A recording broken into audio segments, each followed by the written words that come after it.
সুপ্রিয়ার বাড়ি থেকে নিজের বাড়িতে আর রাত্রি কাটাতে আসবেন না একদিন পরিষ্কার জানিয়ে দিলেন মহানায়ক উত্তম কুমার।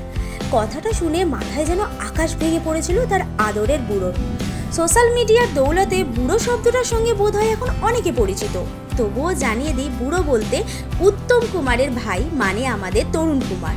ন্যাপার কাছ থেকে প্রথম শুনলাম দাদা বেনুর বাড়ি থেকে আর আসতে চাইছেন না।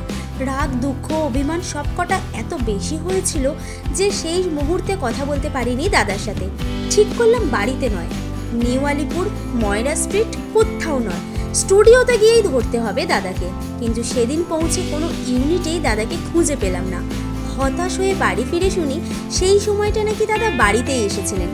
গৌতমের পড়াশোনার ব্যাপারে কিছু কথা বলে চলে যান, মায়ের সাথেও বোধহয় দেখা করেননি।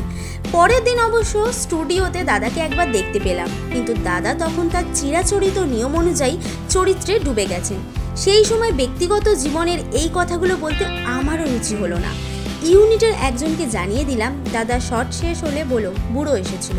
তরুণ কুমার দুঃখ করে বলেছেন একবারও তার মনে হয়নি মায়ের কথা, একবারও মনে হয়নি বাবা চলে যাওয়ার পর তিনি এই বাড়ির প্রধান, তাকে ছাড়া বাড়িটা অভিভাবকহীন হয়ে পড়বে। হতে পারে সেই সময় সুপ্রিয়া দেবী ভীষণভাবে আগলে রেখেছিলেন উত্তম কুমারকে, কিন্তু জীবনের বিভিন্ন মুহূর্তে আমরা জানি উত্তম কুমারের ছায়াসঙ্গী ও রক্ষা কবচ হয়ে থেকেছেন তরুণ কুমার। তিনি কিন্তু গৌরী দেবীর সঙ্গে উত্তম কুমারের এই দূরত্বকে একদম ভালোভাবে দেখেননি। সারা জীবন বেনু পূর্ব পরিচিত এবং সহকর্মী হওয়া সত্ত্বেও পাশে থেকেছে নিজের বৌদি। নায়ক ছবির একটি সংলাপ মনে পড়ছে, আমরা ছায়ার জগতে বিচরণ করি তো, তাই আমাদের রক্ত মাংসের জ্যান্ত শরীরটা পাবলিকের সামনে খুব পরিষ্কারভাবে না আসাই ভালো। উত্তম কুমারের জীবনের এটা এক বিশাল অন্ধকার দিক, যা ধরা পড়ছে আর কোথাও নয়, তরুণ কুমারের নিজস্ব লেখা আমার দাদা সংকলনটিতে। উত্তম কুমার এবং স্বর্ণযুগের আরও অন্যান্য বিভিন্ন অজানা তথ্য জানতে সঙ্গে থাকুন টাইমলাইন ক্রিয়েশনে।